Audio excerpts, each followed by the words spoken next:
Okay, yeah, let's get rolling. Okay, I want to thank everybody for tuning in and getting on through all of our electronic means to join us tonight as we talk to our building reps, our local presidents, go teams, and those who are joining us through Facebook. Yesterday marked just 1 month out from our rally that's coming up on March 11th. We are so excited to see the mobilization of folks throughout the state. We know education and education funding is a top issue, and you are showing that by getting your colleagues and everybody signed up. So we're going to jump into some of the goals. We have some guest folks that will be talking to you tonight, and we want you to send in your questions. You can send them in through Facebook, or again, if you are on Zoom, you can do that as well, because we want to answer specific questions for anybody who's out there and listening.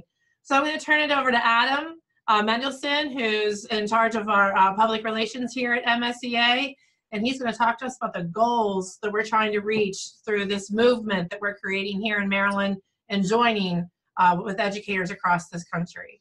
Hi, everyone. So we've got a lot of really important goals that we're striving for through this campaign. Right now, as you probably know if you're on this call, but Maryland schools are underfunded by $2.9 billion annually. It's $2 million on average in every single school. It's because our funding formula is almost 20 years old. So this is our opportunity to update that formula, make sure that we're adding funding to our schools, to make sure that our schools are adequately and equitably funded, so that our students and educators have the support that they need to have a wonderful education in every single school in the state. So we have a huge opportunity this year to increase, get $1 billion in new school funding going to our schools throughout the state. $325 million that is up for this year that the General Assembly could add to this fiscal year, and then up to $750 million for the next fiscal year. And that can go towards some really important things. The General Assembly is talking about for this year having a 3% salary increase for teachers and certificated staff. We're fighting hard for an ESP living wage bill, support staff living wage bill, and the fight for 15 as well, so that we can raise the wages not just for teachers and certificated staff, but for support professionals as well. The General Assembly is also talking about things like increasing funding for special education, increasing funding for community schools, increasing funding for behavioral health, a lot of things that are really increasing funding for pre-kindergarten, a lot of things that we know will make a difference for students. So if we show up in big numbers, make sure that our voices are heard, we can win some things that are going to be really important for our students, and make sure that this funding moves ahead, that there aren't delays, that politicians understand that a movement not only of educators and parents and students, but the Marylanders from all corners of the state want to make sure that this increase in funding happens. So that's what we're fighting for on March 11th. And we have a really exciting opportunity to make our voices heard, to join this Red for Ed movement, and make sure that we're able to make some real progress on school funding. And the people who are on this call, the building reps, the GO team members, local presidents, play such a critical role in making sure that that message and that opportunity is communicated to members, and that they can come and join us here in Annapolis on March 11th.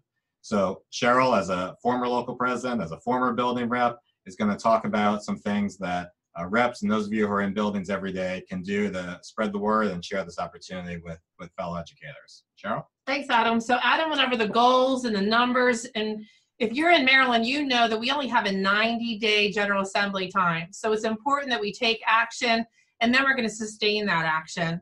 But the key to getting out to everybody are our building reps. And that's many of you that are on this call right now in this video. So it's up to you to talk to everybody in your building. I know as a building rep, I tag teamed with another building rep. She was the early morning person. I am not a morning person. So I took the after school time, and we split up everybody in our building to go talk to each individual person. She would wait in the lobby in the morning with a box of Munchkin donuts. And everybody, as they came over to get a Munchkin, she'd say, hey, are you signed up for whatever we were doing at that time, whether it was elections or to get on a bus. And that's what we need you to do. Get the sign-up sheets, download them, get people to actually make a commitment. And for those who she didn't get in the morning, I either got after school or during the lunchtime. And especially in high schools, one person can't do it alone. So reach out, build a team of recruiters, and don't look at it as who has participated before, or Democrat, Republican, member, or non-member. Talk to everybody. Include your support professionals. Talk to your front secretary. Talk to your principal. Everybody is getting on the bus because we know education funding is helping everyone here in all of our schools. So you want to get them to commit to sign up, commit to get on a bus. And just about every local that we have, they're providing box lunches so they can determine what they want to eat that evening. And then you want to keep following up. And I would even start the competition maybe between grade levels. Hey, all the third grade signed up. Where's fifth grade? Or the English department, we've all signed up, waiting for the math department. Anything that you can do to build the enthusiasm and momentum in your school for this great cause, bringing funding to where it needs to be for our students so we can provide the education that we want to provide for our students. And we have a short window, and our rally is March 11th, so we want to get everybody on board. I wouldn't take no for an answer either from folks. Ask them, if they're not going to come out now, when will they come out?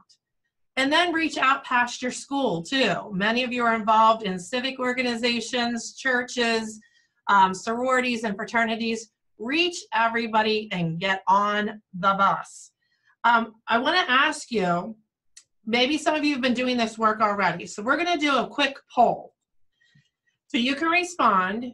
And the question is, how many people will be coming from your school? So hopefully you've gone out and you've talked to people. So you have 4 choices. You have at least 5, at least 10, at least 25. And for those overachievers who are going to fill an entire bus, we want you to do that. I know I have friends out there that are even watching and listening now that anytime I signed up to go somewhere, they were already committed. There was always a posse of 5 going. So get your friends, decide who's going, how many are going, make it a fun event. Standing up for ourselves in education and our students can be fun and motivating, and we can make that. I see some people, Adam, already have 50 people that they want to get on their bus. That's awesome. Yeah, let's reserve a parking spot for them in Annapolis. Absolutely. We'll even have somebody greet them at the bus with some cool swag. Yeah, and ask for their assignment sheet. That's right. And some of you see my scarf that I've gotten at another event. We will have some cool swag for folks that are coming so that we can show our unity. Mm-hmm. You can see some of the bells from years past back there, and it looks like you can also see our March logo and sign, which is backwards in case you're watching this through a mirror. Then it looks right to you, but for everyone else it may be backwards. But rest assured, everything we order for the March will be facing the correct direction. That's right. But Adam, it's like Facebook. If you can read this backwards, you're like really, really intelligent. So everybody out there who can read it, they're really, really super geniuses. There you go. So I want to take this time to introduce you to 2 folks who are just like you. They are building reps. They've been out there working their buildings, and I want them to tell you firsthand what it's like to go out and talk to folks and build up that energy. So I want to introduce Jamie Parrish as a rep from Howard County. So Jamie, welcome, and tell us what you've been doing to get folks motivated and signed up. Hello, everyone. I hope, can you hear me? I just want to make sure that you can hear me. Yep. So first off, in my building, we have regular 10-minute meetings. So whenever we have a rep council meeting later that week, our rep council meetings are usually on Tuesdays. So, but before Thursday, we have a 10-minute meeting. And the last rep council meeting we had in December and January, we talked about the rally, and I had 10-minute meetings both times after that. We had much more information to give to everyone that came out to the 10-minute meetings. And honestly, the 10-minute meetings aren't going to hit everyone. So I made it my point, since I have 6-period planning, I'm a high school teacher, and so I have a 50-minute planning period at the end of the day. I went around the building for 4 days straight during my planning period. I gave up that time, and I walked around and talked to people and said, hey, are you going to the rally? I used the talking points about the $92,000 a year average salary. I talked about hiring more mental health professionals, the pre-K option with the Kerwin Commission. I used all the talking points, and I made sure, the big thing I did is I made sure I talked to younger teachers. There's a lot of teachers in my building that I know have children, and it's hard to come out on a Monday evening. And I said, hey, you can bring your kids, but people with kids sometimes are like, oh, I don't want to put my 4-year-old on a bus and have them out in Annapolis until 8 o'clock at night, which I understand. And you have to make allowances for those things. And so I made it a point to talk to the younger teachers, the first year, the second year, the fifth year teacher who are lower down on that pay scale. And I kind of drove home that 30% salary increase over the next 5 years. And that really, I'd say of the 26 people we have signed up right now, half of them are within the first 5 to 10 years of their teaching career. And my next plan is over the next couple weeks following up with everyone, because I know that there's going to be a flake rate of about 15%. So I'm going to follow up with as many people as I possibly can. And I do send out emails. I send out an email a week reminding people, giving them a countdown, letting them know what we want and what we're asking for. I'm going to actually send one out tomorrow when we get back to school. If we're in school, today was a snow day. So it's basically constant communication. But the thing that has worked the most for me has been the face-to-face contact, looking at someone in the eye and talking to them about things. Because that's what they want. They want to know that they are important and that this can actually happen if they get involved. Sending out emails is great. Having the 10-minute meetings is great. But if you have that one-on-one conversation with someone, they really see that you've taken the time out of your day and that you've targeted them specifically, and it makes them feel important. And that's the one thing I really learned is this isn't just about making education better for everyone. It's also about building those relationships so that everyone wants to get involved. And it's been an amazing experience. The other thing I do is, I don't know if you can see the back of my cell phone. I put this sticker on the back of my cell phone. So everywhere I go in the building, whether it's at lunch or at a meeting, I just have that sitting out and people can see it. So it's kind of like a little subliminal message for everyone to see whenever they see my phone. Jamie, those were great suggestions. Thank you for all the work that you're doing. But you talked about a layered approach. Yes. As you're talking to folks. So some people you're going to get in the 10-minute meeting. Some you might get in an email. But the key, as you said, is that one-to-one. They're making a commitment to you and Yes. respect of you, and you're educating them along the way. Yes. I think some people will sign a sign-up sheet and then hope that you never come back to them. But you're showing how that tiered approach just continues to build. And really, those relationships will serve for not only the rally, but things that your county does and things as we move further. They'll have a connection with you and know that you address their needs as well. There's one other thing that I've done, if you don't mind me mentioning it. I've really, as a building rep, I have tried to foster a really good relationship with my administration, especially my principal, because I know sometimes principals can be a little leery of union reps because they think, oh, what do you want to talk to me about? Is it complaints? Is it people having problems? And I try to build a very positive relationship with my building administrator. And one of the great things that our HCEA president did was made sure that at the last round of staff meetings, principals were informed to allow union reps to speak about the March 11th rally. And had I not had that personal relationship with my administration, it might have been harder to get her to agree to do that. But she was very open about it and said, yeah, sure, come in. I'll give you 5 minutes, 10 minutes, whatever you need. And that way I was able to talk to the whole staff all at once. So that relationship with the principal is key as well. That's great. And you're absolutely right, because the relationships with everybody, we here at MSEA have a really good relationship with our local superintendents organization and our Maryland Association of Boards of Education. And many of them are closing down all the meetings Monday night, the 11th. We even had one county switch their half-day professional development. It's out in Garrett County, so that they could travel all this far. So you're right, relationships at all these levels are helping, because everyone who's involved, administrators, superintendents, everybody cares about the funding for our schools. So it really is a good time to make it. It's a good topic, a good subject to make those connections. So we're going to thank you, Jamie. And thank you. Because we might have some more questions for you. And keep up the great work. We expect to send a whole bus to your school, because you're going to get 50 people. So we're going to go to Josie Cosgrove out of Hartford County. Josie, can you tell us some of the ideas that you've been using and techniques to build momentum at your school? Sure. I'll be happy to share those. Can you hear me okay? Absolutely. Okay. First of all, I'm an inclusion helper at Church Creek Elementary School in Hartford County, and I'm a new building rep. So I'd just like to share with you on how I engaged our building administrator to help support the work of the recruitment. I needed to build a relationship with him, so I sent him a letter which laid out the goal of the recruitment process and what we all stood to gain if we won. And then we had a meeting in which he responded to my request, and it kind of went like this. He gave me permission to have a blurb on the staff weekly newsletter and to allow a 10-minute meeting at a time when most staff would be available. I had asked him about allowing the staff to be permitted to leave early to attend the march, and he was hesitant about making a commitment due to the unknown number of staff that would be leaving and the need to provide students with a safe dismissal. So he said he would reevaluate this situation closer to the actual day of the march. And lastly, I directly asked him if he would openly show his support to the staff by wearing a March for Our Schools button. And he responded that he is supportive of anything that is good for the kids and teachers, and that he would wear a button. That's awesome, Josie. And how many people do you think you reached during that meeting? Well, to be honest with you, the snow has set things back, and we had another snow day today.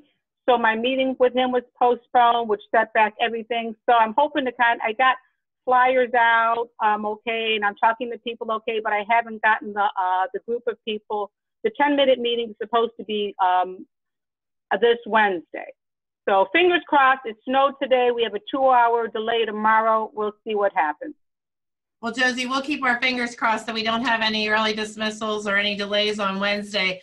But it sounds like, just as Jamie, building that relationship, having the conversation. So to our other building reps and folks that are on the call, get out there and talk to your administrator and make sure that they're giving you time, or if they can give you time on newsletters, meetings, and if they'll join in. And Josie, you said you got yours to wear the button. So that's great. And thank you for the suggestions that we have for folks. Thank you. So we've been seeing the movement across this country, even today. The Denver, Colorado Teachers Association, or Classroom Teachers Association, was out picketing on strike. And there's been strikes and walkouts and rallies and whatever the name of it is. And the action, it's all positive momentum saying that we need more for our schools and we need more for public education. And we are thrilled tonight to have on the call Cecily, who is the vice president for UTLA.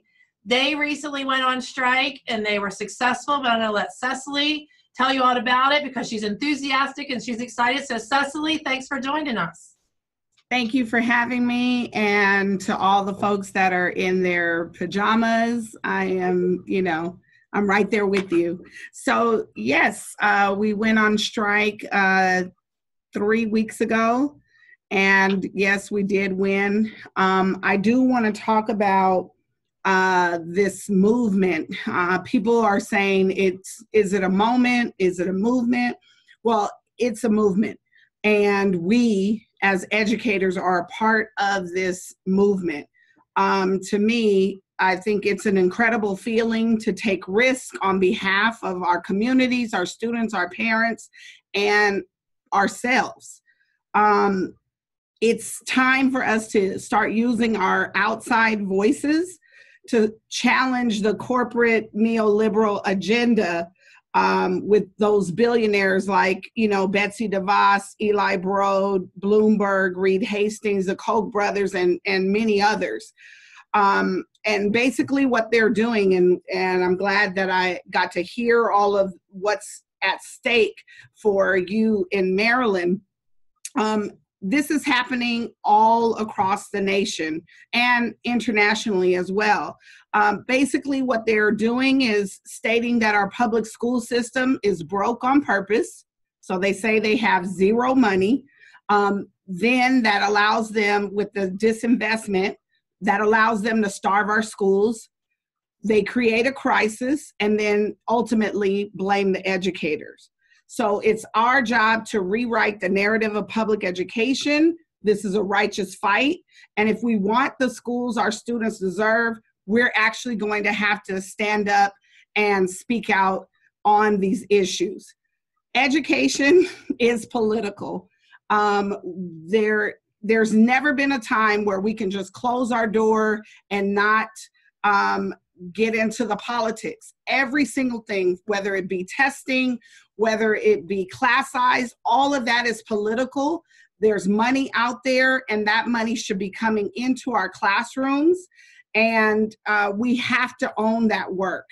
The work that we're doing is very important. I'm glad to hear that the building reps are talking about meeting folks where they are, but then taking it a step further by actually having one-on-one conversations. You have to make sure to have those one-on-one conversations and not be afraid to go back to folks, because I know if you're wanting to win in this fight, this work is definitely hard. People are going to tell you no. Do you stop at no? You cannot. You have to own it, and you have to actually say, what is it that you want to see different in public education? That's where you hit folks in their heartstrings, because we didn't come into this profession to be millionaires. We came into this profession because we love it.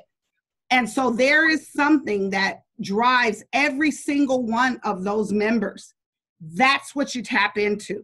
You got to tap into that, and that's what gets folks there.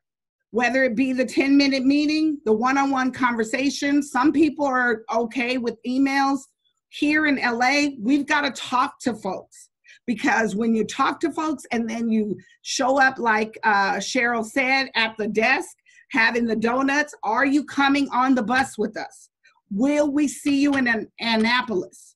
That is important. And when you have folks that say, well, I don't want to take my children, say, we get it. But your children, that's who we're doing it for.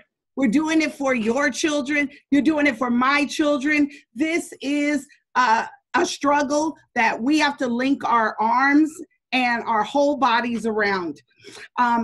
We have to demonstrate our strength, period. And if we demonstrate our strength and power, sometimes we've got to rally and sometimes we've got to strike, just like we did here. We've got to strike in order to win. And so at the end of the day, that's what I have for you. You've got to not be afraid. This is not time for us to cower down. This is time for us, and it's overtime for us to stand up, show out on behalf of our kids. So I hope everybody will come out on March 11th. I wish I could be there with you. I will be there in solidarity and spirit, because this fight is a righteous fight. And we have to do the best job that we can for every single student nationwide. Cecily, absolutely. Thank you so much. And we are proud of the work that you all did and the success that you had. I can definitely see why you had great success, because of all your enthusiasm and where you are in your heart for the students in UTLA and throughout this country. And our folks are getting people up, and Cecily gave us some of the blueprint to do that here and continue the movement. I have to tell you, I talked to someone on phone banking the other day, and her kids were making a big fuss in the background. And she goes, oh, my kids are having a food fight. And we laughed about it. I said, oh, bring them with you. She goes, oh, I may use that opportunity to leave them with their dad, and I'm going to get on the bus. I was like, okay, come on, get on the bus. So any way you can get people. It is about the future of our kids, not only the ones there, but our young ones. So we're going to ask one more question before we get into some of the resources that we have in the logistics we want to share with building reps. It's not too hard to answer this question, but what color are you going to wear on March 11th?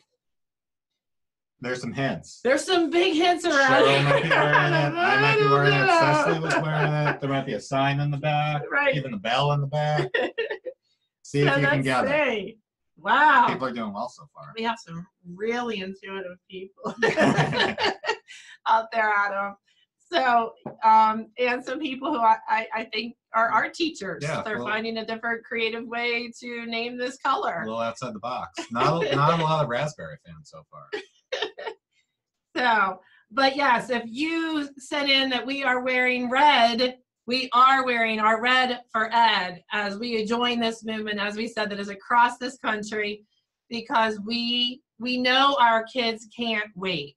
That is our simple message. Our kids can't wait. Each year our students go without is a deficit to their education and their success. Yep. Red for ed sounds so much better than tomato for red. It does not have the same ring. It does. No, we definitely don't want to send raspberries. Yeah. So, Adam, you and the team here at MSEA and our local presidents, our organizers, Joy and Dan and Megan and everyone, you've been busy getting a lot of logistics done. And I know as teachers, educators, we all like to know what's the schedule. Mm-hmm. So can you share some of the logistics that we can look forward to on the 11th? Yep, we've got that. Let me just share my screen here. Hold on one second. All right. Cool. So hopefully you can see what I'm seeing, but we've got all kinds of resources that are available to you, and hopefully you've seen some of these and used some of them. We've got things like a 2.5 minute long video that somehow connects bean burritos, Nickelback, and Maryland school funding formula all together. So if you haven't seen that yet, it's available to you on our YouTube page, and we've got that file for you too if you want to use that in buildings. We've got posters, we've got save the date business cards, we've got scripts, we've got one-pagers, we've got sign-up sheets. We've got those specially designed for ESP that talk about that living wage bill and fight for 15. We've got public-facing documents that especially try to simplify this and talk about this from a parent and a community member's perspective. We have it in Spanish. We have it in Chinese. We have this documents information all sorts of different ways because we want everyone to feel welcome and included and there on March 11th, wearing their red or tomato or cherry or blush or raspberry or whatever the heck they want to wear, as long as it's a shade of red. Adam, these are, I think, some of the talking points and pieces that Jamie said he used when he did those one-on-one conversations. So you don't have to use them just for a 10-minute meeting, one-on-one. Probably not just stuffing in mailboxes, though. That's not going to get people. Right. Using these as something, as a lead behind for a conversation or handing them out during the building walk or a meeting, that's where these can be really effective. And if you would like a copy of any of these things that we've talked about but don't have, then reach out to your local president, your UNICEF director, your political organizer, and they can get them to you. So the big day itself, 1 month from today. Here's Annapolis. Here's Annapolis. We do not know why Taco Bell and Dunkin' Donuts are highlighted, but maybe it's because of the Munchkins. Maybe, maybe. If you're a fan, now you know where they are. So here's Annapolis, and we are going to come in. All right, it worked. We're going to come in on bus after bus after bus after bus after bus. And another bus. And another bus that got lost and has had the first snack at Taco Bell. For those of you who are calling in on the phone, we just saw a whole bunch of buses come onto the screen on animation. It's one of my favorite PowerPoint moves. So maybe someday if you're on the phone and not on video, you'll get to see such an exciting and high-tech animation. It's your signature move. It is my signature move. It really is. It's a crowd pleaser. So we're all going to be driving in from buses all across the state. They've got buses from the I-95 corridor, Allegheny, Garrett County, the Eastern Shore, way up towards the Pennsylvania border and the Delaware border. Their buses come from all over the state, and they're all going to converge on Annapolis. And they are all going to park at the Navy Stadium. They're going to come on in, just like you saw that very, very large bus swing onto the screen. They're going to park on the back end of Navy Stadium. And then every bus will get a number. So you'll be on bus number 42 or 75 or 134 or whatever. You'll remember that bus number because your bus is not going to leave that location. And you'll find it there after you march. And everyone will head on off the bus. If you're on the video feed, you see our whole MSEA board of directors. They did not follow instructions. They're all wearing black. So we'll need to make sure they get the message. Yeah, they got it. But you can come on down with, you can bring some homemade signs. Homemade signs always look great. I know some locals are having sign making parties the weekend before. We'll have some signs there available as well. We'll have a sign making tent where you're able to make your own signs, customize some signs, bring some pre-printed signs, grab some pre-printed signs. But we'll all line up right on the edge of Rao Boulevard and Taylor Avenue there. And then we're going to head down to Annapolis and towards the State House. As you see right now on screen, we've got the whole board of directors. They grew to each be about, what do you think, maybe 80 feet tall each? Our board is actually fairly normal size, but they're powerful and tall in their advocacy. So we're going to march down Route Boulevard. It's about maybe like a half mile, At most. 6/10 of a mile at most walk. It's kind of just a straight shot down to the State House. You go over the bridge, you turn the corner, you see the State House. It's really picturesque. I'm sure the weather is going to be beautiful. And it's going to be light out, right, Adam? Yeah, it's going to be light out. It's the day after daylight savings time. We planned that. Yeah, sunset is at 7:11 p.m. that day. So it's going to be a perfect day for a march. So people can head on down Route Boulevard. And you may have heard that there's a lot of construction in Annapolis now. If you were at our Fix the Fun rally last year, remember we went all the way down to Lawyers Mall. And that's where we're in 2011 too for the Keep the Promise rally, if you were there. I was there. For that as well. And this year there's construction in Lawyers Mall and a little bit further up that street. So we're going to be a little bit closer. Here you see exactly about within 30 yards or so where we're going to be. We're going to be near the end of that block, which is right on the cusp of the House and Senate office buildings, and kind of where the State Treasury building is going to be. There's two little blue squares you can see on the screen, and we're going to be in one of those two locations, and I hope that we're going to know in the next few days here. We're just going in between the city and the Capitol Police to try to figure out exactly where we're going to be. So we're going to have lots of marshals there telling us where to go. We're going to have a ton of marshals. They're going to be in orange vests, rats to help them stand out from the red. That orange and red really just clashes perfectly. So they'll be directing you where to go. And we're going to be right in front of legislators. We're going to be in earshot of legislators. We are going to be noticed by legislators because we're going to show up in big numbers and we're going to be loud in what we're talking about. The stage will be there. We're going to have a video screen pushed down a little bit down Route Boulevard. We're going to have an audio tower there too. So even if you're not right at the stage, you're still going to be able to see, you're still going to be able to hear, and you're still going to be able to make yourself heard that day. It's going to be a really exciting night. We have some, we're going to head back out when we're done. That was that screen. And we've got some wonderful speakers who are going to be joining us as well. In addition to one who happens to be sitting next to me, who you've seen as a fantastic speaker. We also have Senator Chris Van Hollen, who played a key part here in Annapolis back when he was a state legislator in passing the funding formula that we have right now. And that funding formula happens to be named after someone else who's going to be joining us, who's Dr. Alvin Thornton, the namesake of the current funding formula and the current chair of the Board of Education in Prince George's County. These are three wonderful speakers. We have a lot more speakers who are going to be announced, but it's going to be just a fantastic program. It's going to be exciting, it's going to be energizing, and we are going to send a very strong and clear message about the importance of ending the underfunding of our schools. I know we're going to have a student or two and some of our colleagues because it is about our students, so they're going to be there as well. Mm-hmm. So the day itself, here are a few timeline items for you to be aware of. Around 4:30, the first buses are going to begin arriving in Navy Stadium. So as I said, we're going to have some sign making activities there. We'll have some music going.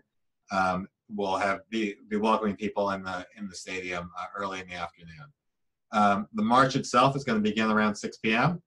We're going to head down Route Boulevard, and then we're going to fill in by the thousands. And then the speaking program is going to begin around 6:30 p.m.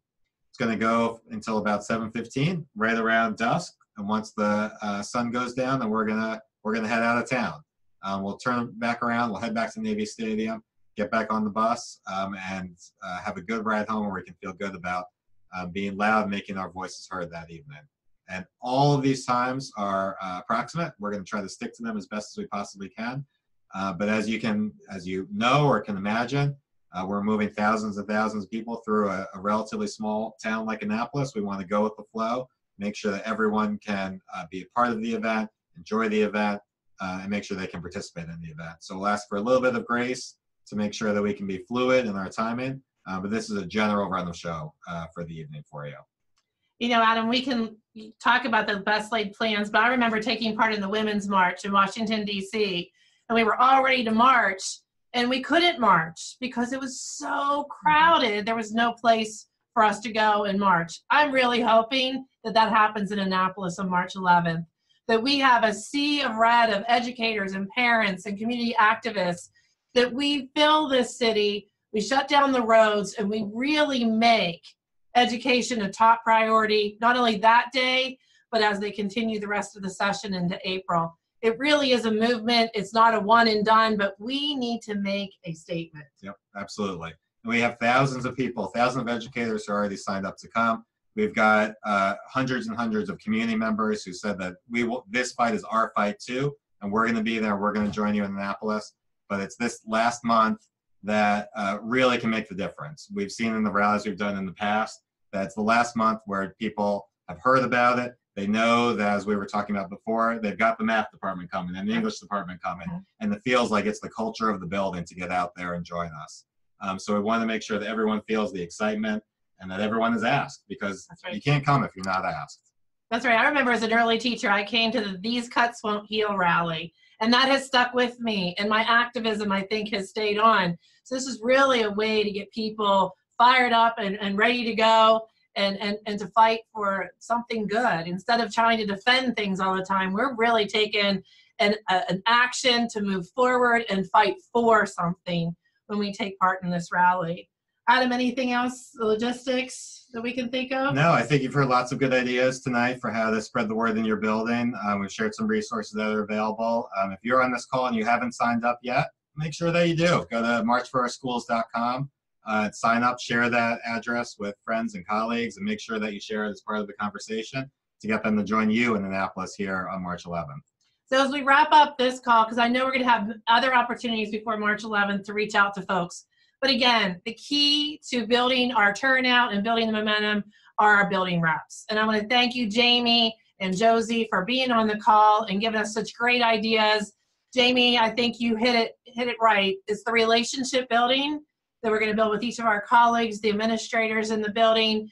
And Josie, we are hoping that you're going to have a really successful meeting on Wednesday and get lots of folks in Harford County signed up. And Cecily, we thank you for joining us and really being a trailblazer in helping to lead this movement. Solidarity to everybody in the fight for public education. Folks, our kids can't wait, so let's get out there and join us for March for Our Schools. Let's go get them. Thanks for joining us.